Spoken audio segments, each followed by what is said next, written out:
Historian Kate Williams, no doubt you'd be fascinated by having a look at this. It is fascinating. It's an incredible document. I mean, every time the National Archives opens up what they can do, it's always a bumper exciting time, and this is incredible. Because it shows what how the nation was feeling back in 1983, which doesn't feel that long ago, but the mindset was so different from how it is now. I mean, no, absolutely, very, very, I mean, I can just about remember it, and the idea that we could have been going into nuclear war and the Queen would have addressed us. I mean, this would have been addressed coming out on television, on radio, probably sometime like 11 o'clock in the morning or 7 p.m. in the evening.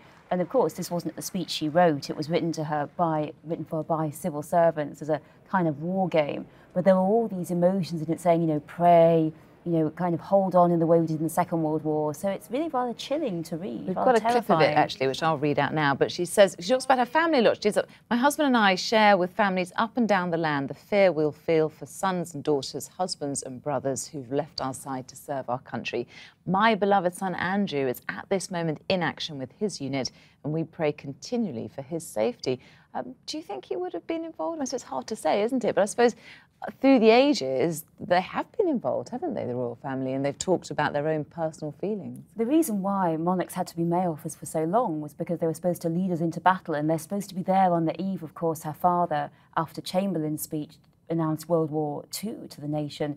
But the question is also, for me, is would the Queen have given this speech herself? Because you can write speeches for her, civil servants can write speeches for her, but would she really have given it herself? Because in the end, she writes her own speeches, she has her own advice. And certainly, I think there are aspects of this speech that I don't think were very likely that the Queen would have said, talking about the madness of war, the abuse of technology, and also, I think, talking a lot about her youth in 1939. I think for her, she would have seen this was a new world. This would was she have seen this? Would she be aware of this exercise? Would she have seen similar speeches, given that it did get close? She wouldn't have seen this one, but she would have been aware that the exercise was underway because, of course, she meets the Prime Minister every week, and this was a dossier that she would have seen, of course. And it's fascinating that they say where the Prime Minister would go and other members of the government. Where would the royal family go at a time of crisis like this? The royal family do have areas of bunkers that they could go to. There would be a special bunkers that they would have gone to isolate them from the threat. Of course, London is the most dangerous place to be, and they found that in the Second World War because, of course, Buckingham Palace got bombed. So, I mean, these documents, they really are a revelation of how close it was perceived we were to nuclear war in 1983. So, as you say, it's so thankful that we never got to see this happen. Yeah, and it seems such a long time away now. We've also got an insight into Margaret Thatcher, the late Prime Minister, and her views on certain other up-and-coming politicians, namely young William Hague. This is fabulous, let's have a reminder of this speech of his when he was just 16 years old. They don't accept the socialist argument that the government knows what is good for the people better than the people do. They don't want to go to Callaghan's promised land, which must surely rank as the most abhorrent and miserable land that has ever been promised to the people of a nation-state.